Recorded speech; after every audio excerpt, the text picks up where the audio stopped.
Good morning, everyone. Welcome, GCAF, physical and online people of the Lord. Let us now begin our message with a word of prayer. Father God, we are so thankful for your grace and mercy that you have shown to us, that you have allowed us to wake up this day, giving us life. And thank you so much, O Lord, for this brand new day. We are able to experience once again your goodness and faithfulness upon us. And Lord, I pray that as we listen to your word, as we meditate upon your word, I pray, O God, that your Holy Spirit will minister to us by opening our eyes and hearts to appreciate the word and be able, Lord, that we will be able to live it out for your glory and honor. We thank you so much. In Jesus' name I pray. Amen. Welcome, everyone, and happy Sunday to all. We are still in our series regarding the book of Hebrews. And we will now start reading the text, Hebrews chapter 4, verse 13 to 16. It says, "And there is no creature hidden from his sight, but all things are open and laid bare before the eyes of him to whom we must answer. Therefore, since we have great high priest who has passed through heavens, Jesus, the Son of God, let's hold firmly to our hope, to our confession. For we do not have a high priest who cannot sympathize with our weaknesses, but one who has been tempted in all things, just as we are, yet without sin. Therefore, let's approach the throne of grace with confidence, so that we may receive mercy and find grace for help at time of our need." I thank God because I was assigned to preach this passage, and it is really timely by God's providence that this passage really ministered to me this week. Because last September 10, my wife gave birth to our second child, baby boy, Zandro Joe. I have a junior now, praise the Lord. And you know what? It's not easy. Because let me backtrack a little bit. On February, my wife told me that she was pregnant. Okay, because the test came out positive. Pregnancy test, dili ni siya nga test. And I was so happy and joyful, but I think few hours or one day later, my wife called me again and said she thought that the child was na-miscarriage nga naitabo. And I was so sad. I was kind of struck by that particular news. But to make it sure, we went to a clinic to have it ultrasound, and we found out that the fertilized egg is still intact. And praise the Lord again, happy. Wow. It's a work of grace, a miracle.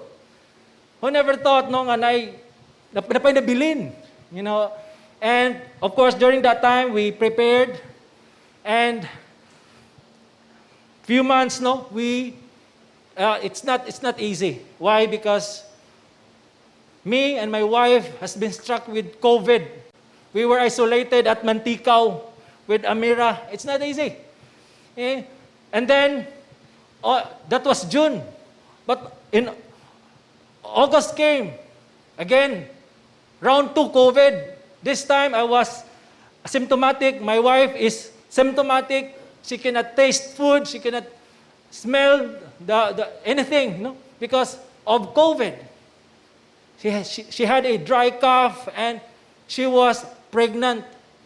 We are expecting a child on September. This is not easy. Yet, by the grace of God, after all these struggles, after all these testings, trials that we experienced when the baby was born, Xandru, Joe was there. All of those struggles were nothing. I saw my child, Xandru Joe. Wow. Xanjo, realista. Okay? Parang artistahin kay dating, no? Okay. I was so happy. Okay? There was an intense preparation, of course, struggles yet. Praise the Lord. Happiness is overwhelming in my heart. Now, we have to understand that every believer in this world, according to the words of Jesus, that in this world you will have struggle. In this world you will have trouble. But Jesus said, take heart, I have overcome the world. And this verse, Hebrews chapter 4, verse 16, is a word from the Lord Jesus, no? His inspired word inviting us to come to the throne of grace so that we can find mercy and grace in time of our need. And this verse really ministered to me. And let me just give you the situation when the preacher preached this message. He preached this message to Jewish people, Jewish community, who are struggling so much in their situation. They were experiencing tremendous persecution. Their business were affected, their family life has been affected, every aspect of their lives has been affected by persecution. And most of them were thinking of giving up. Most of them are thinking of quitting. But the preacher of Hebrews said, consider Jesus before you make that move. You have to think twice. Consider the things that you will lost if you do that. So the preacher of Hebrews is encouraging people, we're encouraging people to put their hope in Jesus. You know what? Last Sunday, this is the gist of the message Pastor Jay preached. A believer's life is characterized by a constant and fearful faith check and hard pursuit of faithfulness under the authority of Scriptures. So, from time to time, we need to check ourselves, to check our faith. Why?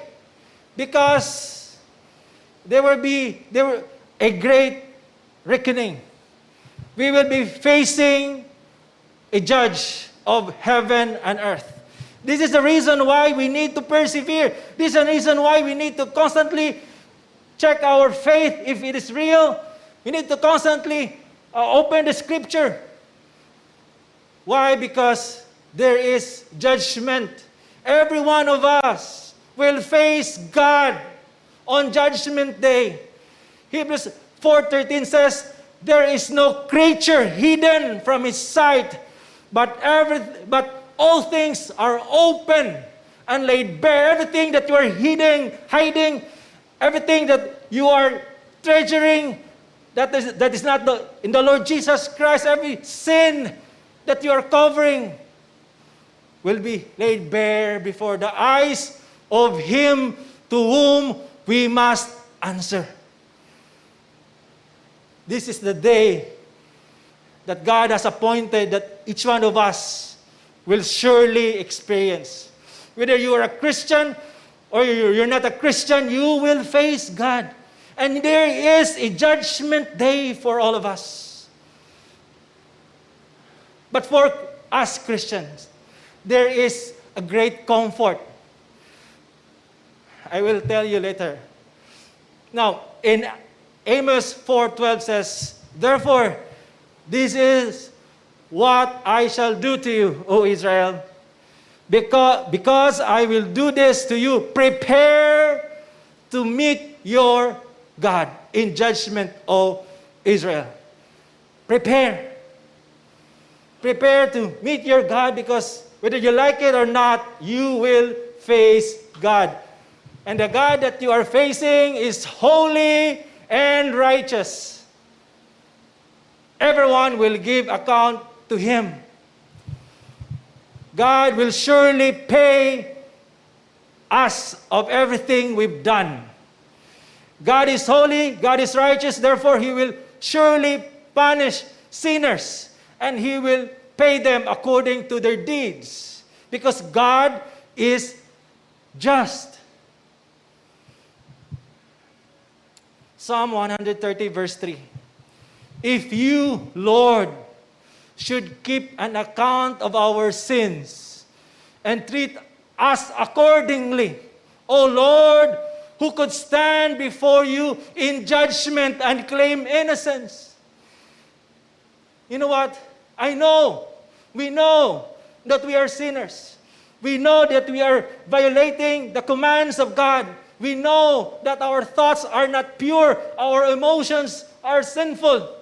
If God keep track on those sins that we committed, we could not claim innocence because all of us are guilty. And this is terrifying when you face the judge of heavens and the earth.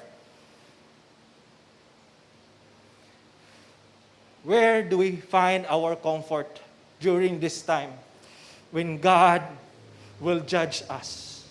Where do we anchor our assurance, our hope that we can surely experience the promised rest that the Lord Jesus Christ promised us?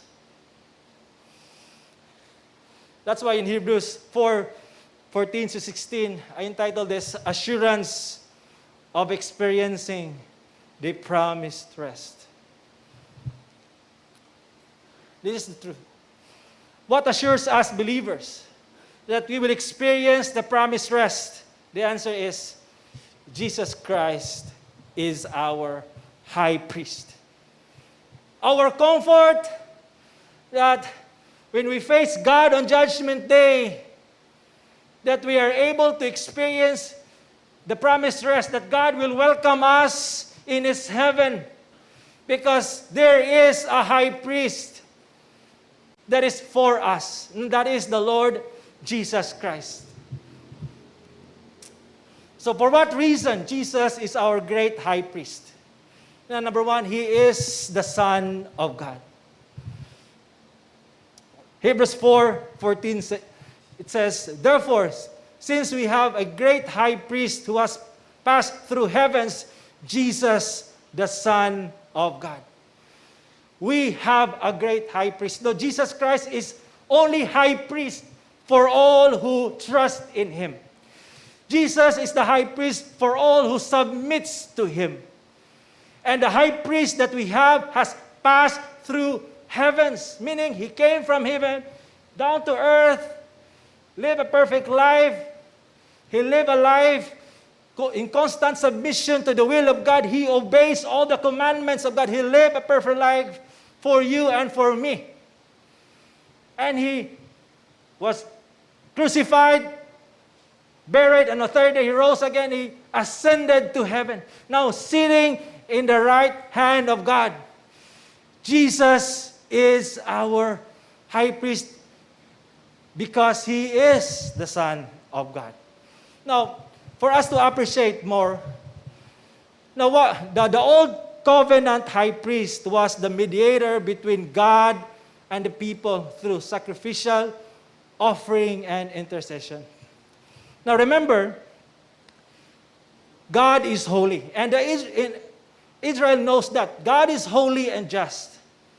And since God is holy and just, and His people are sinners, His people are sinful. They committed sins against the holy and righteous God.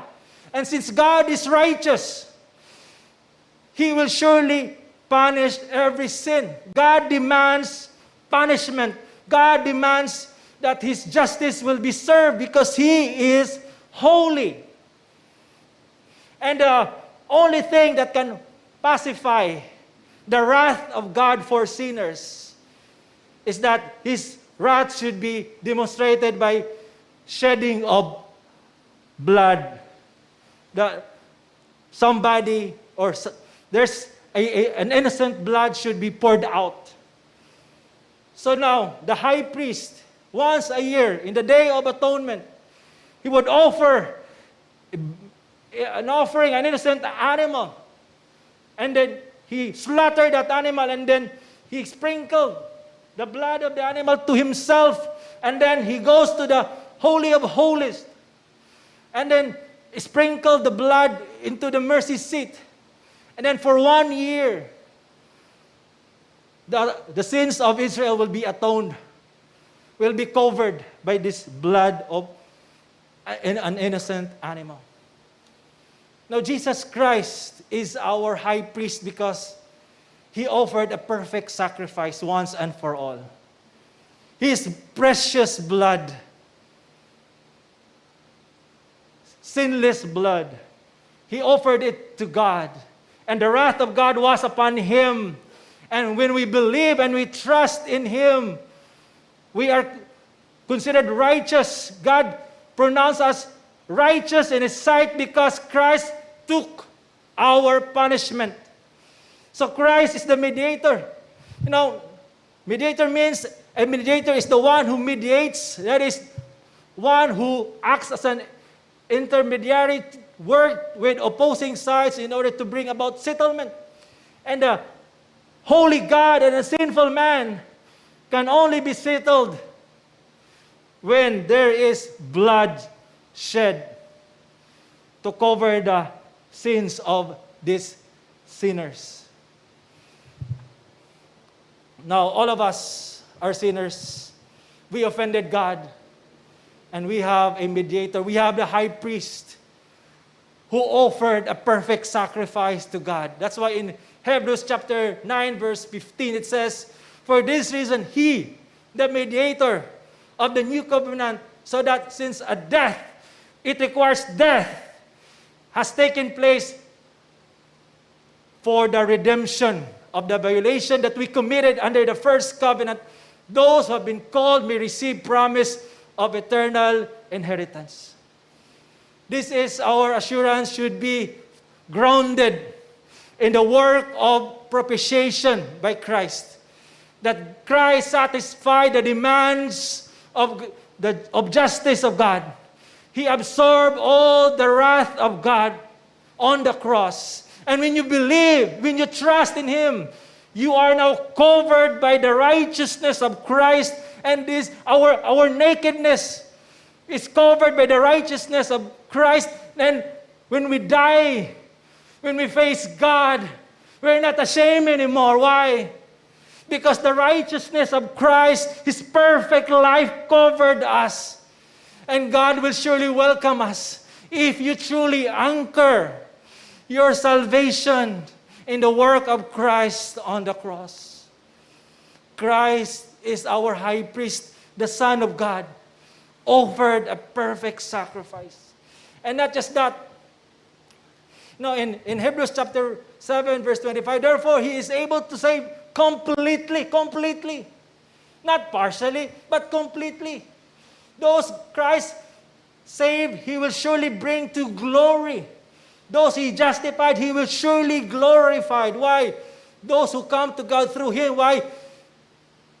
Because he always lives to intercede for us. One of the main job of the high priest is to offer sacrifice and of course to intercede for the people. Now it's really comforting when my wife was laboring at midnight and I don't know how to help her. Saan pagtabang ha? I will absorb the pain. Di man pwede. No, I just, massage or whatever help that I could show to her. But one thing that really comforts me, because I have people, I have Christians, brothers and sisters in the Lord that I could run to and delivered a prayer request to them. It's really comforting. How much more if the Son of God, the one who intercedes for you. Because we like it or not, my brothers and sisters in the Lord, we are not always faithful in our prayers. Diba? We cannot always pray because we have all these things that we are busy about. But you know what? Christ, the Son of God, seated in the right hand of God, constantly praying for you and for me.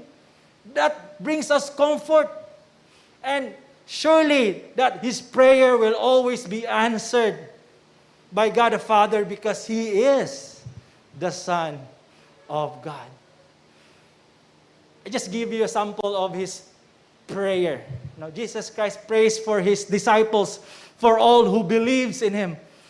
No, this is amazing prayer, and just absorb the truth. No, it says, Jesus said, Father, I desire that they also, whom you've given me, meaning the Christians, those who trust in Christ, it was given by God because we cannot come to Christ unless the grace of God works within us, will be with me where I am, so that they may see my glory which you have given me, for you loved me before the foundation of the world.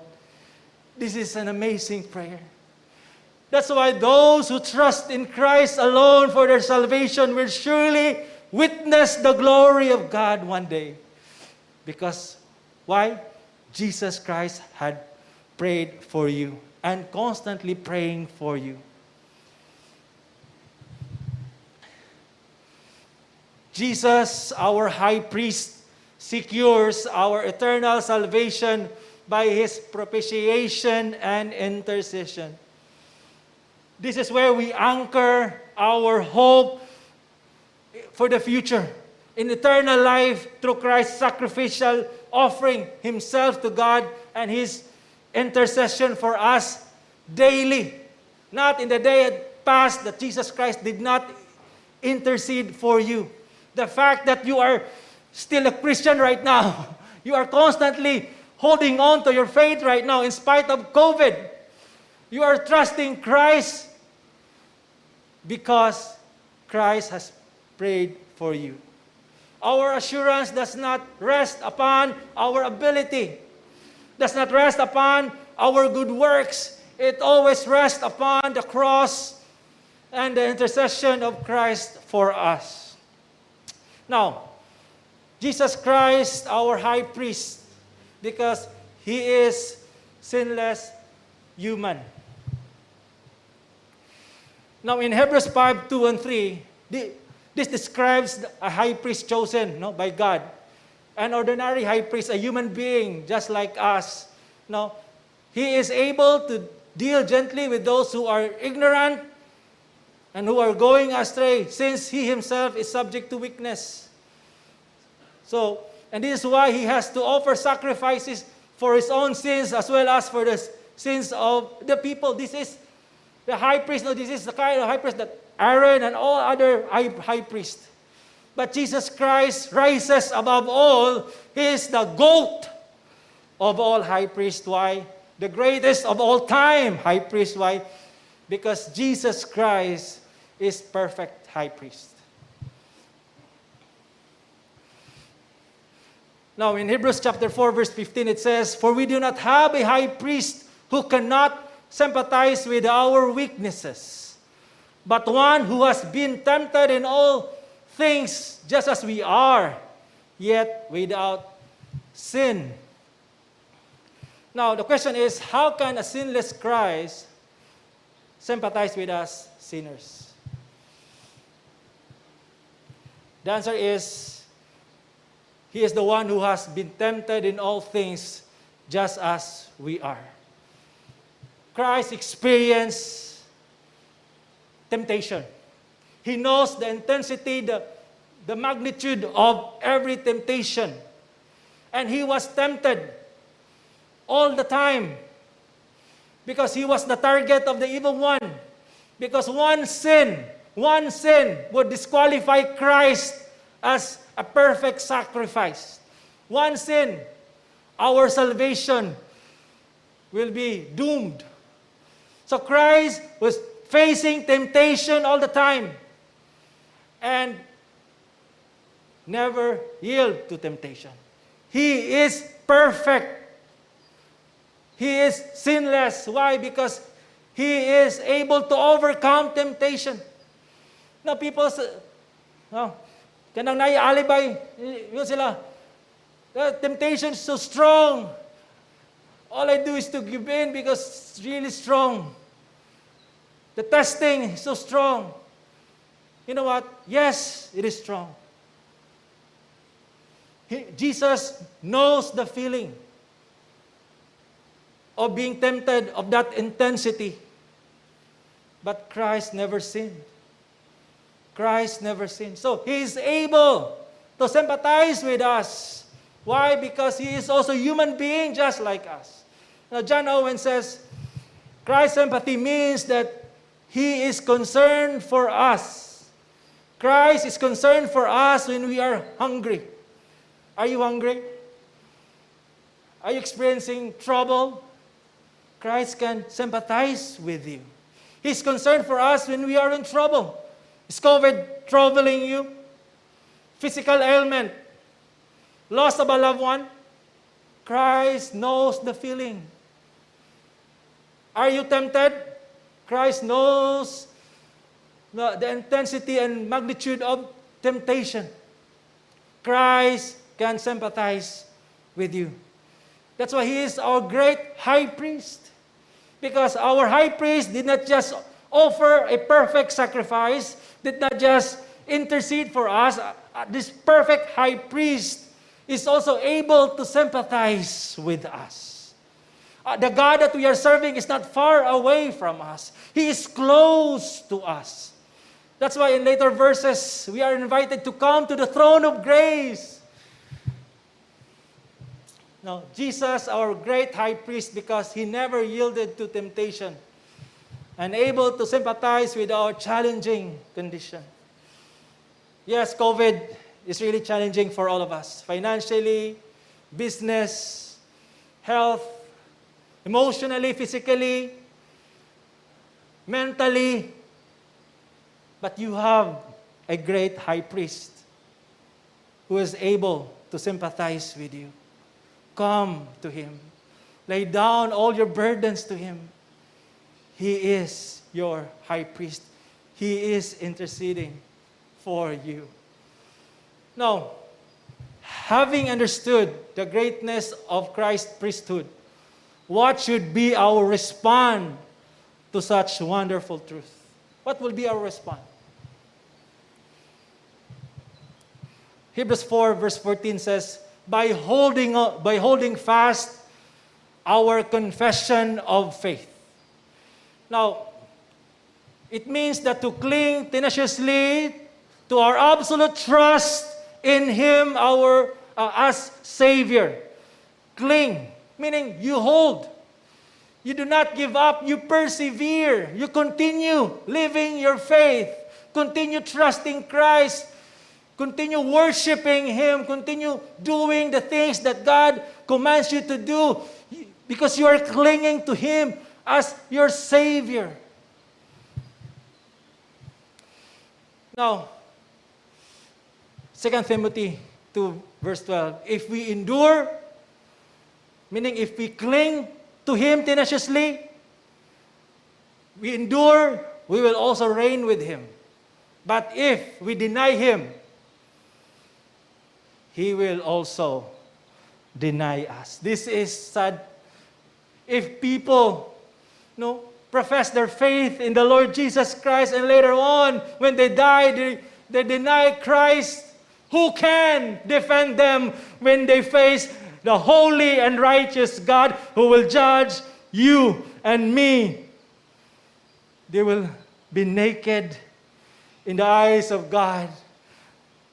There is no high priest that would defend them before God. You know what? This is the very reason why we endure.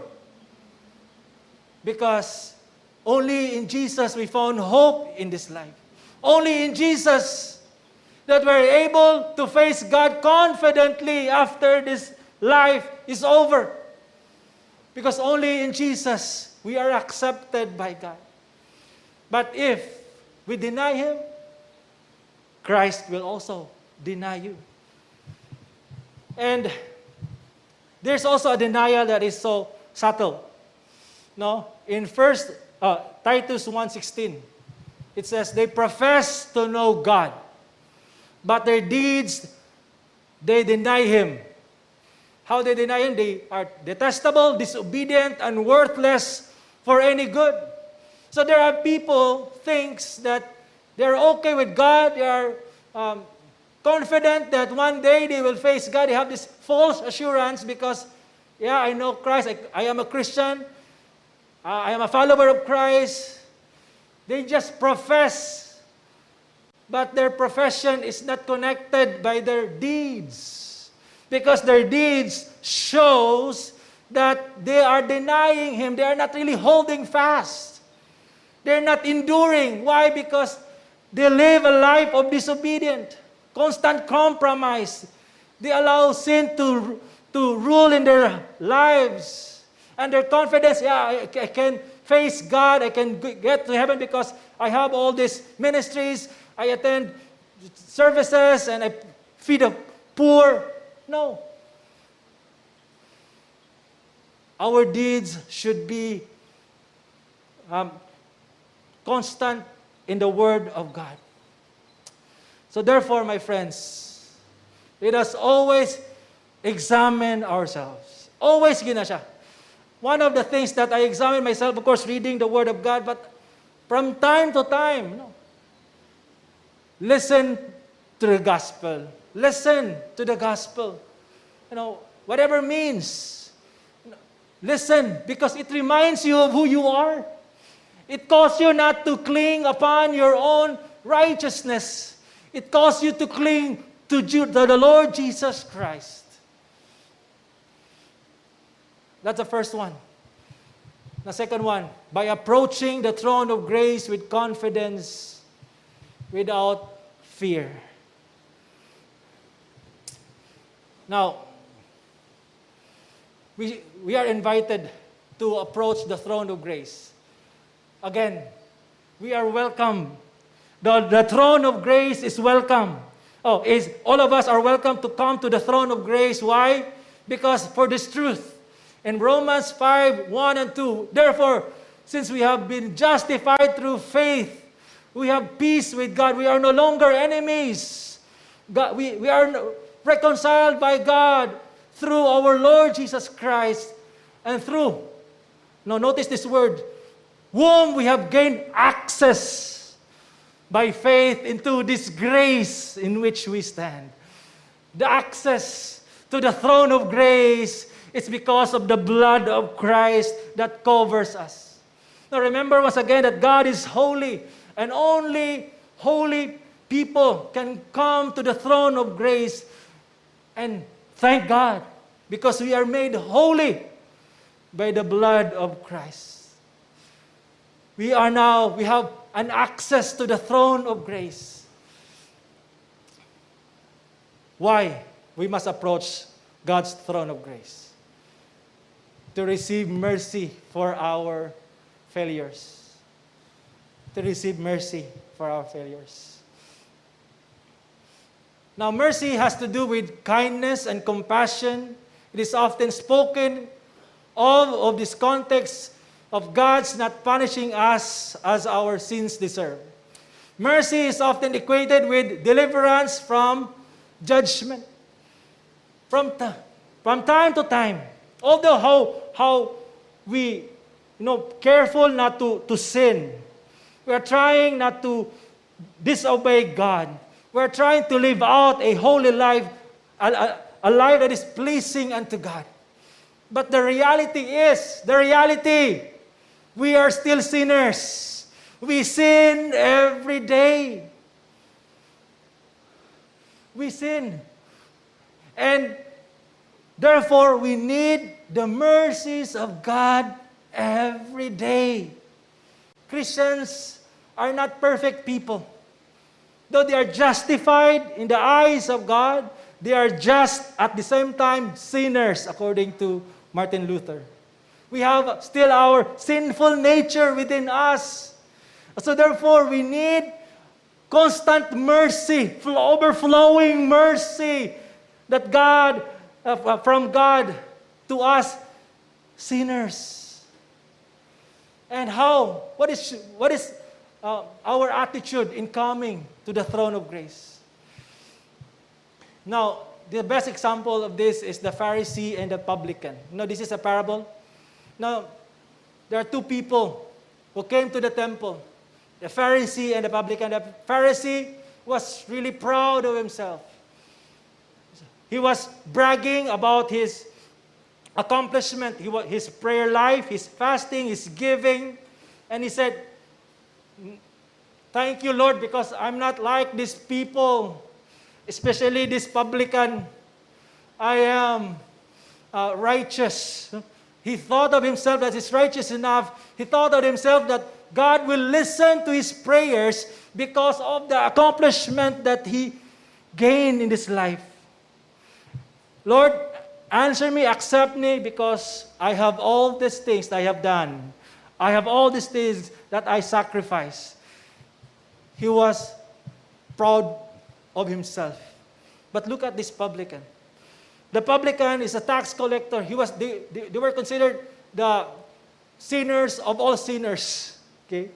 And this publican came to the presence of God, to the throne of grace. He could not even lift his head above, begging God for forgiveness. This is what he says. But the tax collector stood at the distance. He would not even look up to heaven, but beat his breast and said, "God, have mercy on me. I am a sinner." It means, "Lord, you are just. You are righteous. I deserve your punishment. I deserve your punishment and justice. But Lord, please show your mercy upon me. I need you. Have mercy." Humility. Humility is the key for us to receive the mercy of God. And look at what happened. I tell you that this means that rather than the other went home justified before God, but for all who exalt themselves will be humbled, and those who humble themselves will be exalted. Now, how many times do you confess your sins to God? Now, when I was a young Christian, when I pray before, "Lord, taas kig lista sa mga request. Lord, give me this, give me that, long life. Mo na permit long life, and provision, finances, and all those things." No, it's not bad to pray those things. You pray, you come to the throne of grace, but less lang ang confession. But right now, as I understood the holiness of God, the righteousness of God, I give ample time to really confess my sin. Because this is a mark of true faith in Christ, that you are always begging. You are a beggar for the mercy of God. You do not come to God, "Lord, answer me." You know what, Lord? Do not brag. Just come to the throne of grace with a humble heart, because you are a sinner. You deserve God's punishment. But you beg God for mercy. And you know what? God will surely grant mercy. Because in 1 John 1, 8 and 9, if we say that we have no sin, we are deceiving ourselves, and the truth is not in us. If we confess our sins, He's faithful and righteous, so that He will forgive our sins and cleanse us from all unrighteousness. Practice confession to God. You confess your sins to God. When we sin, sometimes we are ashamed. Diba? Most of the time, we are ashamed, and we're no longer practicing coming to the presence of God because we're thinking that God is angry at us. Yes, God is offended by your sin. Yet Christ paid for your sin on the cross. He paid for it. Your relationship with Him has been affected. Yet by your confession, by your constant humility, you will be restored. Beg for the mercies of God. This is what we need every day.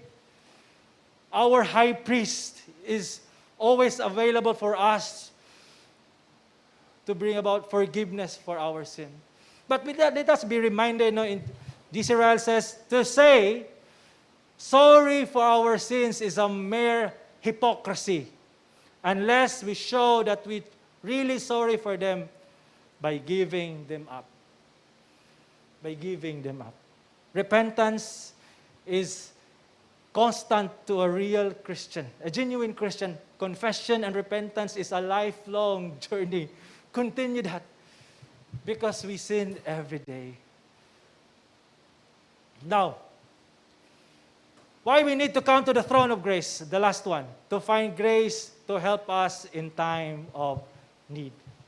Now, the grace includes kindness and compassion, but also carries the idea of bestowing a gift or favor. Grace is always extending of a blessing to the unworthy.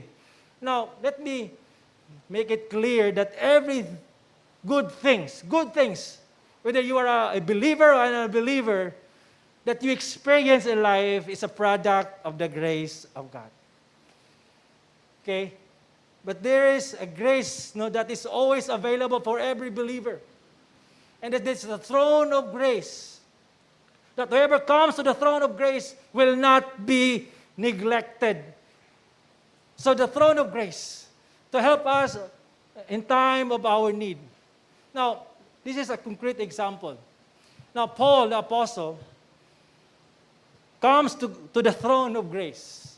He said, I pleaded with the Lord to take it away from me. Now, notice, in the context, Paul is experiencing, or was experiencing, a thorn in the flesh, meaning a physical ailment.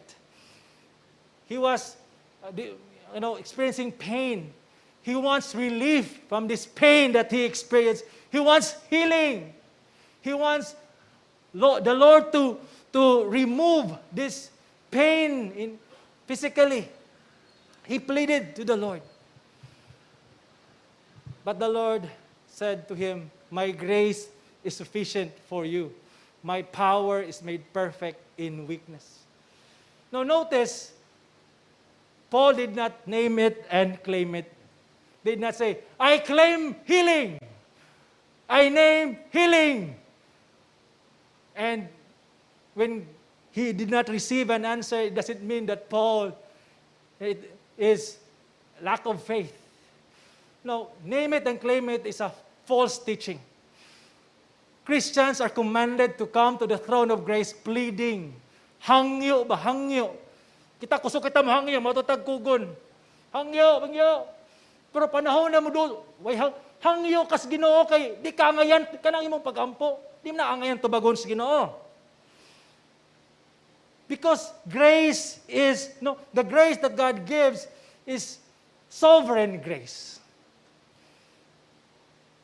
God exercises His sovereign grace to Paul. And Paul, I will not heal you, Paul, but I will sustain you. You will be fine. Because in your weakness, my power will be made perfect. My glory will be revealed. You will be okay. Although you will experience pain, but nevertheless, I will sustain you. Is that okay? Ana si Paul, okay, Lord. Oh. So the same thing, when we experience pain, trials in life, yes, it's natural. Lord, release me from financial trouble. Release me from this pain. Release me. Because we want relief. We want that. That's our human nature. But God is sovereign. So therefore, we submit to His will to us. You know what? Yes, I prayed for Ate Joliet. I come to the throne of grace pleading to God, Lord, please, ayuha akong sister. Lord, but I submit to the throne of grace, to Jesus Christ, the God of heaven and the earth. God knows what's best for Ate Joliet. Yes. And you know what? I also pleaded. I come to the throne of grace in our situation. Kabalo mo, in ano yung situation? Chika sa tawan time. Okay? Among pag-ampo, na ako, we are prepared, nag-prepare na mig money for CU. Kaya nakadungog sa ingon ni Jeff, nga dako daw ang CU. Okay. Dako-dako daw ang bayro nun. So, grabe nga London. Okay? Pangandam sa CEO. So, pagabot sa time, Bisaya na ko, klaro. Okay? In English. Na nag-labor na siya. Alas 3 sa kadlaw, nanawag mi. Kang Doc Elena, kung pwede ba nga makasulod sa CEO ang COVID positive? O kabalo na magiging siya nga, no, never, Gayo, dadto nga na walay room for COVID. So instead, nga dadto mi sa CEO, kay nagunahon na namin plaster nga room, lindot kay dadto, private, walay haso, walay gubot, kay siya mismo nakabalo sa ang sitwasyon dito siya ang unahuna dito sa NMMC. Okay. Dadto mi, ambulance siya, to make the long story short, nakasulod siya, dadto siya nag-GCS and all of those things. But lo and behold, it's a perfect, kung bitaw ka nang gitawag nga, providence. Kay dadto sa siyo, among gi-expect nga, gubot, plaster may kasi dadto. Gibutang siya sa room nga tulog ka, pangtulo niya, sila ra duha sa iyang watcher, aircon, private nga sa CR. Yan, dapat siya class, yung kaila nga, pedya, gatiman kang Zandro karon, napagod siya kaila nga upig gatiman siya. So, gikilutuan pagod siya og si sabaw itong siyang kaila, paadto kalami ba kay sa imong sitwasyon diha?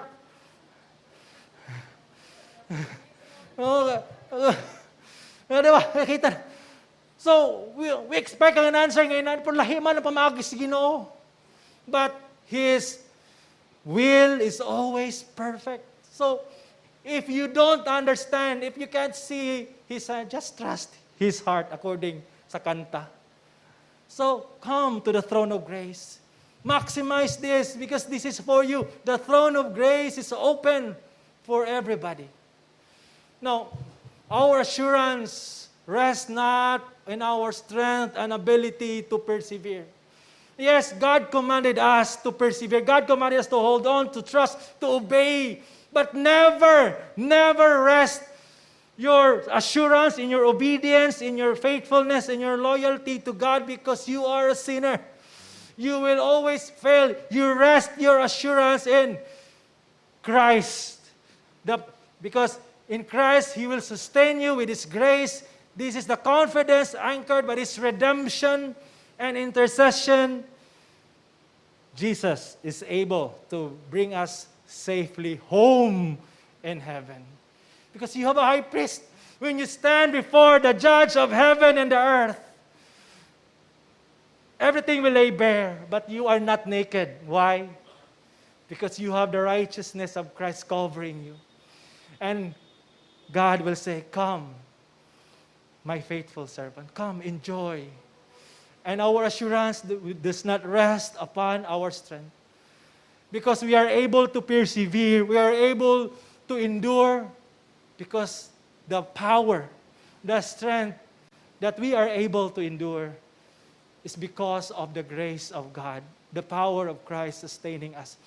So all glory and all honor belongs to Christ alone. Rest your confidence, rest your assurance in Christ. He is able to save you. So COVID, whatever circumstances that you are experiencing right now, are nothing because you have the high priest interceding for you. Offer the perfect sacrifice and is able to sympathize with you. So come! Ano bang inihintay nyo? Tara na sa throne of grace every day. We surely experience the promised rest. We can surely 100% guaranteed to anyone who trusts in Christ alone for their salvation. Because Christ is our great high priest. Let us pray.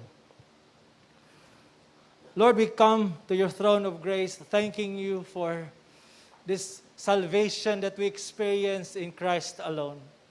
That in Christ alone we have assurance that He is able to save us and carry us through these circumstances, these challenging times. I pray that your people will find comfort and joy and peace in this truth that we heard this morning. In Jesus' name I pray. Amen.